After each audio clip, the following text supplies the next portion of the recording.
ഭംഗിയിട്ട് പല്ലുകളെല്ലാം നിരത്തതാക്കി നല്ല ഭംഗിയുള്ള ചിരിയും കിട്ടി. പിന്നീട് നമ്മൾ എന്തൊക്കെ ശ്രദ്ധിക്കണം? പോസ്റ്റ് ഓർത്തഡോണ്ടിക് കെയറിൽ വളരെയധികം ഇമ്പോർട്ടൻ്റ് ആയി ശ്രദ്ധിക്കേണ്ട ഒരു കാര്യമാണ് റീറ്റെയിനേഴ്സ്. അതായത് നമ്മുടെ പല്ലുകളെല്ലാം ലെവലായി പല്ലുകൾ അവിടെ തന്നെയുള്ള സ്റ്റെബിലിറ്റി നമുക്ക് കിട്ടണമെന്നുണ്ടെങ്കിൽ നിർബന്ധമായും 1 വർഷം റീറ്റെയിനേഴ്സ് ഉപയോഗിക്കേണ്ടതാണ്. നമുക്ക് പല രീതിയിലുള്ള റീറ്റെയിനേഴ്സ് അവൈലബിൾ ആണ്. വളരെ കോമൺ ആയിട്ട് അവൈലബിൾ ആവുന്ന റീറ്റെയിനേഴ്സാണ് ഹോളീസ് റീറ്റെയിനർ, നമ്മൾ ഒറ്റക്കമ്പി, പ്ലെയിൻ കമ്പി എന്നൊക്കെ പറയുന്നത്.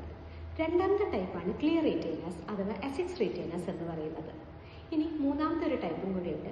നമ്മുടെ മുന്നിലത്തെ 6 or 8 പല്ലുകളുടെ പുറകുവശത്തായിട്ട് ഒരു ചെറിയ കമ്പി ബൗണ്ട് ചെയ്ത് കൊടുക്കും. ഇതിനെയാണ് ഫിക്സ്ഡ് ലിംഗ്വൽ റീറ്റെയിനേഴ്സ് എന്ന് പറയുന്നത്. ഇതിൽ ഏത് റീറ്റെയിനേഴ്സ് വേണമെന്നുള്ളത് നിങ്ങളുടെ ഓർത്തോഡോണ്ടിസ്റ്റ് തന്നെ നിങ്ങൾക്ക് സജസ്റ്റ് ചെയ്യും.